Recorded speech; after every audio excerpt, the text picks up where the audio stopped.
Hello guys, welcome to my channel again. So this time I'm starting a new series of videos where I will be posting a short video of like 5 to 10 minutes mostly, and it will be of the like I say, let's talk about the chapter biological classification. It has many important topics in the whole chapter, but what are the most important and how can you learn it in a single video through the flowcharts, through the diagrams, through the comparison between different protistas and many much more, with the pictures and videos, animation, so you can understand it for whether you are preparing for NEET, CBSE board, ICSE board, any state board, wherever you are studying, for whatever board you are studying, for whatever your goal is. If you are studying about the chapter biological classification stated in NCERT biology of class 11th, then here is the perfect video for you. And today we have set the videos titled by Kingdom Protista. So what is Protista kingdom? It comes after Monera. So we know it comes after Monera. So it's a unicellular eukaryotic organism. So we are mainly focusing not on only the Protista but the type of Protistas given in the book and their descriptions. So here we are, I have made the whole PPT, or what you can say, PDF. So we will discuss about it one by one. If you need notes or a file of what I am showing it to you, then please comment down. I will upload the files in the description after you comment, not before that. So let me know if you really want it or not.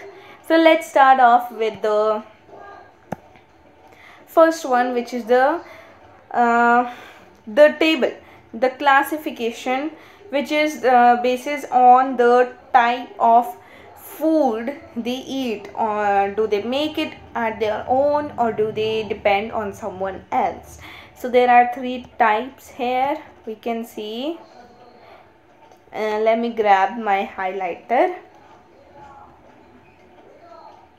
Yes, wait, yes, okay.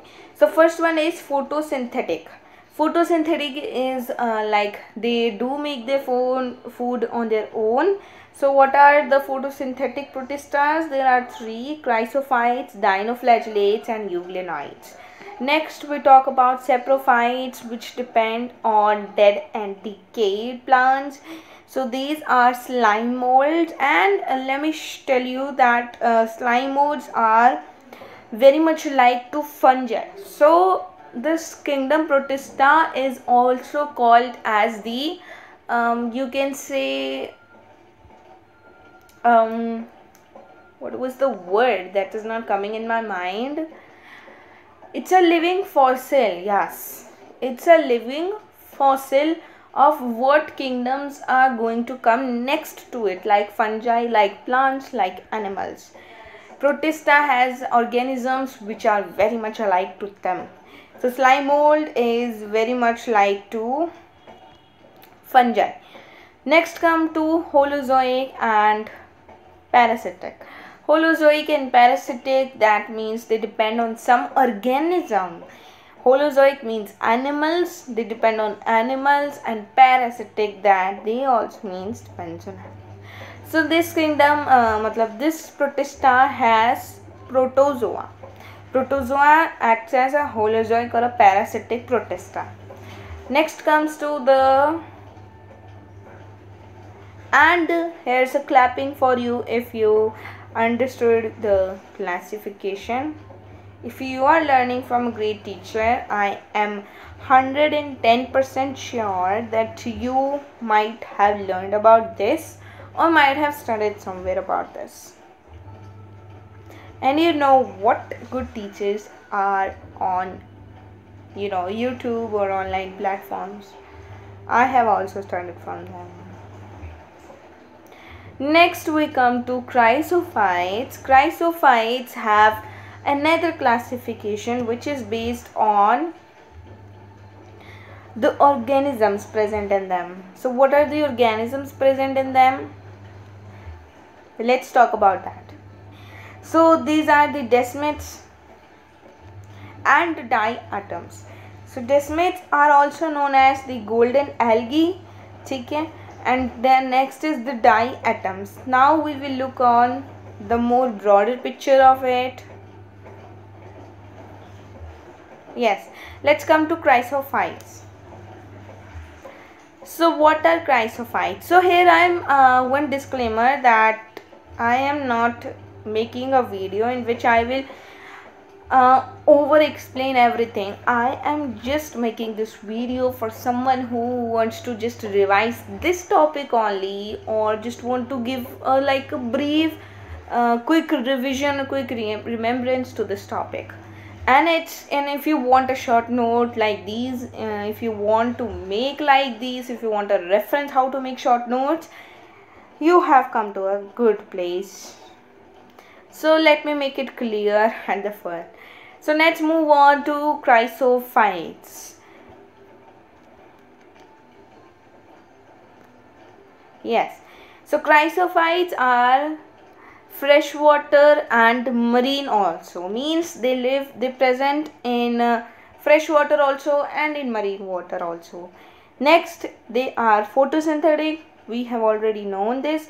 Then CW is the this is cell wall. So here I am telling you that the cell wall is overlapping and it is made up of silica and cellulose. So here it is very much important what it is depicting you, that the cell wall is made up of two substance, which is the first is the silica and second is cellulose. So now if you are preparing for some exam, cellulose and silicas are the most important topic for you here going to be. These are, so must study them in detail. Yes.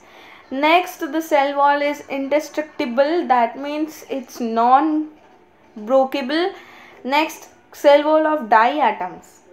Cell wall of only diatoms, specifically to diatoms and not desmids, gets accumulate and called diatomaceous earth.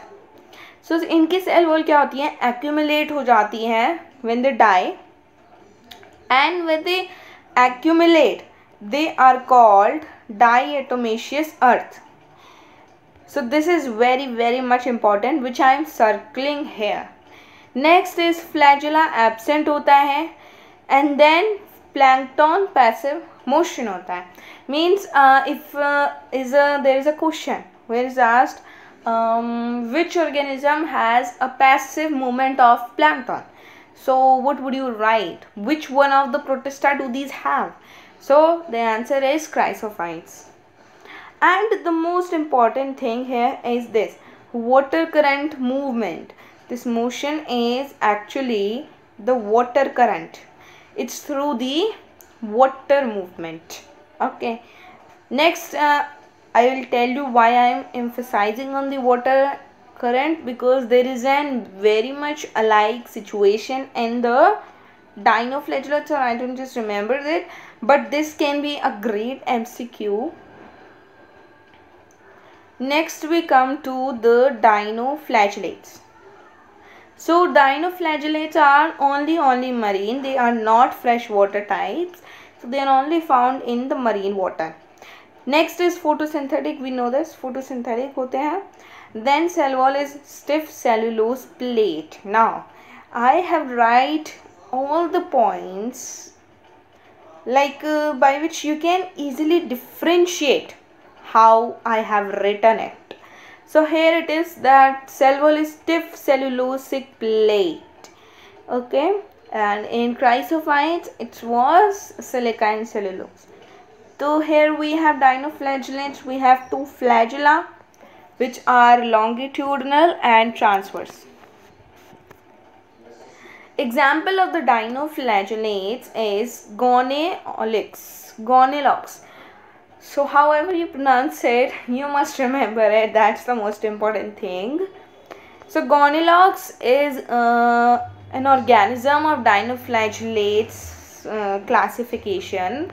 What it does, it makes it accumulates, so it looks like red tides because it's red in color. So it looks like a red tide, and it's poisonous for fish. So this organism is poisonous for fish, and the sea looks like a red tide.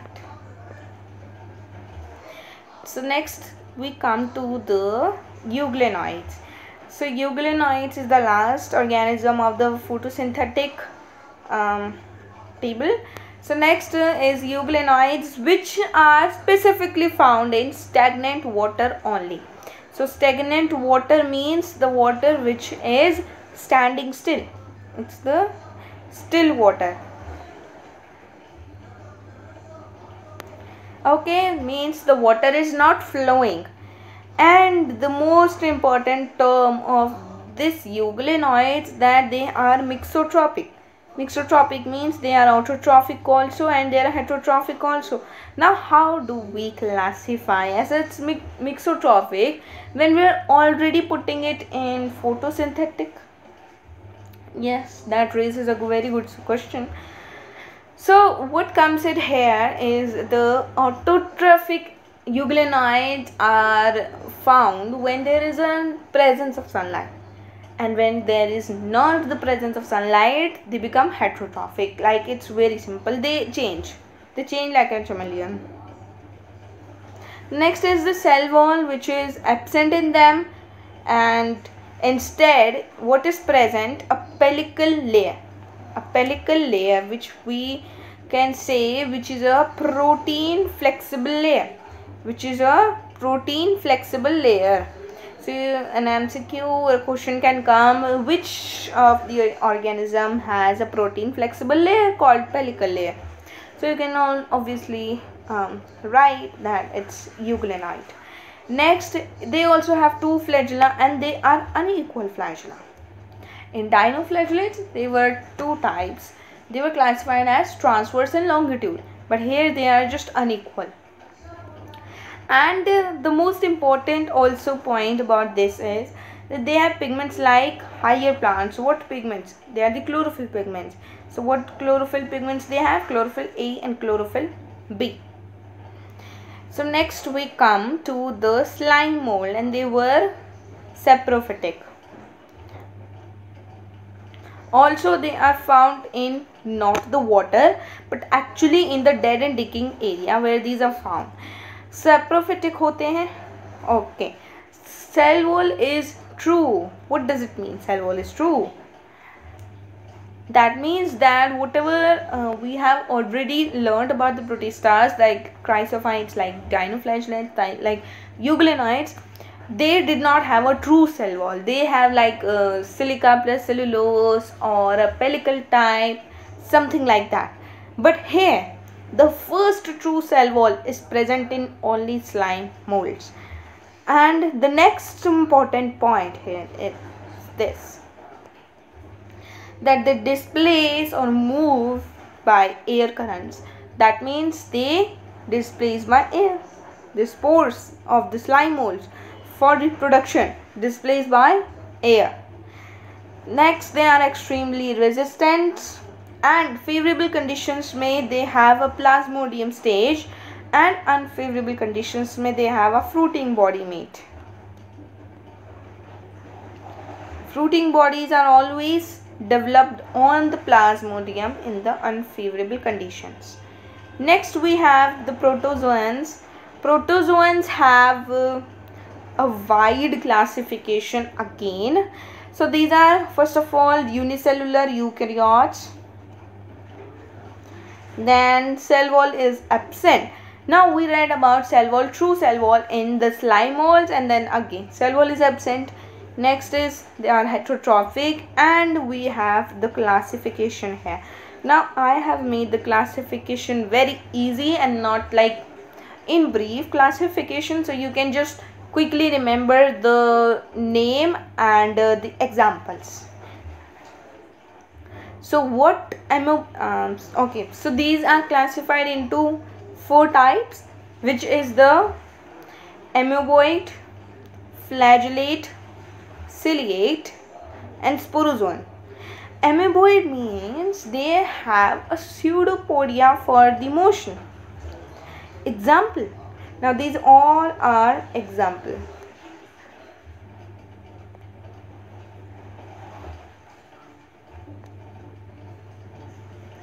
Now these all are example. So these are examples are Entamoeba histolica. So this is an amoeboid protista, protozoan basically. It's an amoeboid protozoan. So you someone can ask name one amoeboid protozoan. So you can quickly just answer Entamoeba histolica. The next is flagellate. They have the flagella as for the motion. And the example is trypanosoma. It's the very asked questions. These are very asked, like very hot topics out of the whole biological classification. These can be termed as the hot topics. Next is ciliated. They have cilia for motion and the example is paramoecium. Next we have sporozoans, which move by spores. So they have the example as plasmodium, because plasmodium is an organism which reproduces or moves by spores. So here we come to the end of the video, and hopefully I can say to you that please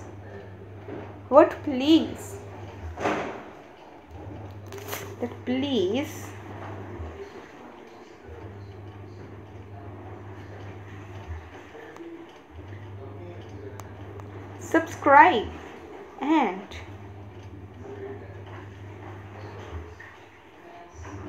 like.